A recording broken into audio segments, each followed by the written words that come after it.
एक गांव में एक किसान रहता था। किसान बहुत ज़्यादा मेहनती था। किसान के पास थोड़ी सी ज़मीन थी जिसमें वो अपनी खेती बाड़ी करता और फसलें उगाता था। किसान सारा साल बहुत मेहनत करता और बहुत मेहनत से फसल उगाता और उसे बाज़ार में जाकर बेच देता। इस साल भी किसान ने बहुत सारी फसलें उगाई थी और उसे उम्मीद थी कि इस बार उसे बहुत ज़्यादा मुनाफा होगा। मगर एक रात किसान अपने घर में सो रहा था और उसकी सारी फसल को आग लग गई और उसकी सारी फसल जलकर तबाह और बर्बाद हो गई। किसान अपनी तबाहशुदा फसल को देखकर बहुत उदास हुआ और सर पकड़कर बैठ गया। यूँ किसान जो पूरा साल मेहनत करता रहा फसल उगाने में, उसकी साल भर की मेहनत ज़ाया हो गई। अब किसान के पास इतने भी पैसे नहीं थे कि वो घर में सौदा सर्फ ला सके। किसान के घर से सारा सौदा सर्फ भी ख़त्म हो चुका था और अब नौबत फाकू तक पहुंच गई थी। चूँकि किसान काफ़ी बूढ़ा हो चुका था और किसान ने सारी ज़िंदगी सिर्फ खेती बाड़ी ही की थी, किसान अपनी बीवी से कहने लगा कि अब नौबत यहाँ तक आ गई है कि हमारे पास खाने के भी पैसे नहीं हैं, इसलिए मुझे शहर जाना होगा और वहाँ जाकर कोई काम तलाश करना होगा। किसान की बीवी बहुत परेशान हुई क्योंकि किसान बहुत ज़्यादा बूढ़ा हो चुका था। किसान की बीवी बहुत उदास थी और वो चाहती थी कि किसान अब घर पे आराम करे क्योंकि किसान बहुत बूढ़ा हो चुका था और वो मज़ीद मेहनत नहीं कर सकता था। अगर किसान की बीवी ने दिल पे पत्थर रख के दुआ के साथ किसान को रुखसत कर दिया और वो शहर की तरफ काम की तलाश में चला गया। शहर की तरफ चलते चलते रास्ते में अजान होने लगी और किसान रुककर एक दरख्त के नीचे नमाज पढ़ने लगा। नमाज पढ़ने के बाद किसान ने अल्लाह ताला से रो रो कर बहुत ज़्यादा दुआ की और अल्लाह से फरियाद की, या अल्लाह मैं बहुत बूढ़ा हो चुका हूँ और मैंने सारी ज़िंदगी मेहनत की और हलाल कमाया, मगर अब मेरे अंदर इतनी हिम्मत नहीं कि मैं मज़ीद काम कर सकूँ। किसान अभी सजदे में ही था कि दरख्त के पत्तों में से एक परी नमूदार हुई और किसान के पास आके रुक गई।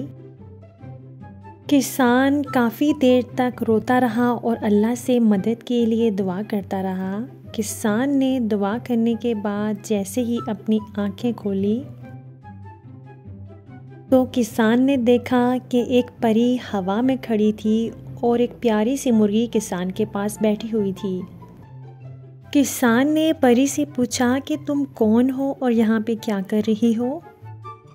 किसान के सवाल करने पे परी ने उसे बताया कि मुझे अल्लाह ने तुम्हारी मदद के लिए भेजा है, चूँकि तुम एक नेक इंसान हो। अल्लाह अपने नेक बंदों की दुआओं को कभी रद्द नहीं करता और अल्लाह ने ये तुम्हारे लिए मुर्गी तोहफे के तौर पे भेजी है। ये मुर्गी तुम्हारी मदद करेगी क्योंकि ये मुर्गी सोने के अंडे देती है। अब किसान बहुत ज़्यादा खुश था कि अल्लाह ने उसकी दुआ कबूल की और उसकी मदद की। अब वो मुर्गी को लेकर अपने गांव की तरफ चल दिया।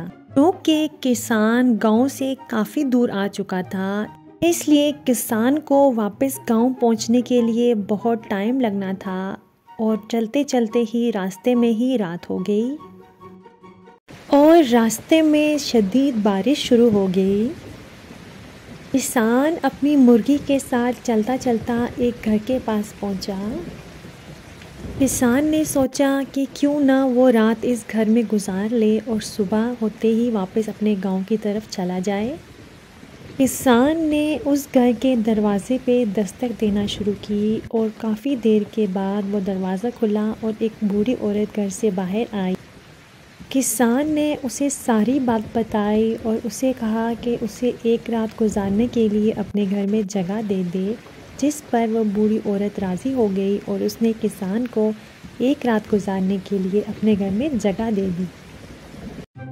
क्योंकि किसान उस बूढ़ी औरत को पहले ही बता चुका था उस सोने के अंडे देने वाली मुर्गी के बारे में, इसलिए उस बूढ़ी औरत ने रात को ऐसा किया कि किसान की मुर्गी को अपनी मुर्गी से बदल दिया, जो किसान की मुर्गी जैसी ही दिखती थी। अब जब किसान मुर्गी लेकर अपने घर में पहुंचा और उसने अपनी बीवी को सारी बात बताई, मगर उसकी मुर्गी ने सोने के अंडे नहीं दिए बल्कि एक आम सा अंडा दिया। ये देखकर किसान की बीवी ने किसान से कहा कि तुम्हें किसी ने बेवकूफ़ बनाया है, ये कोई सोने के अंडे देने वाली मुर्गी नहीं बल्कि एक मामूली सी मुर्गी है। अगले दिन किसान वापस उस कुएं के पास गया और वहां जाकर उस परी को आवाज़ें देने लगा। थोड़ी देर के बाद वो परी उसके सामने आ गई। किसान ने परी को सारी बात बताई, जिस पर परी ने कहा कि तुम जिस बुढ़िया के घर रात को रुके थे, उसी बुढ़िया ने तुम्हारी मुर्गी को बदली कर दिया है। परी ने किसान को एक जादुई डंडा दिया और कहने लगी कि ये डंडा लेकर जाओ और उस बूढ़ी औरत के पास पूछो उससे कि मेरी मुर्गी किधर है।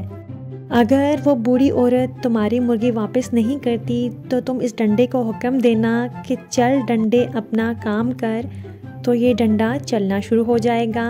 और जब तक बूढ़ी औरत माने नहीं, तुमने इस डंडे को रोकना नहीं। और जब बूढ़ी औरत मान जाए कि मुर्गी उसके पास है तो तुमने डंडे को हुक्म देना है कि रुक जा। तुम्हारा हुक्म देते ही डंडा रुक जाएगा। किसान ने ऐसा ही किया और वो बूढ़ी औरत के घर जा पहुंचा, मगर उसके बार बार पूछने पे बूढ़ी औरत ना मानी तो उसने डंडे को हुक्म दिया कि चल मेरे डंडे, जिस पर डंडा चलना शुरू हो गया और उसने बूढ़ी औरत को मारना शुरू कर दिया। काफ़ी देर तक बूढ़ी औरत उस डंडे से पिटती रही और आखिरकार बहुत ज़्यादा मार खाने के बाद वो औरत मान गई कि उसने ही किसान की मुर्गी को चोरी किया था। किसान की मुर्गी खुद रख के उसके बदले में उस मुर्गी जैसी ही एक मुर्गी उसने किसान को दे दी थी। बूढ़ी औरत के मानते ही किसान ने डंडे को हुक्म दिया कि रुक जाओ और डंडा फौरन से रुक गया। अब बूढ़ी औरत ने किसान से माफ़ी मांगी और उसकी मुर्गी किसान के हवाले कर दी। मुर्गी किसान को देखते ही बहुत खुश हुई और भागी भागी किसान की तरफ आ गई।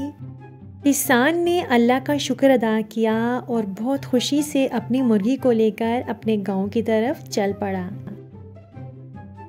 तो प्यारे बच्चों, इस कहानी से हमें सबक मिलता है कि अल्लाह ताला अपने बंदों की दुआओं को कभी रद्द नहीं करता और उनकी मुश्किल में उनकी मदद ज़रूर करता है।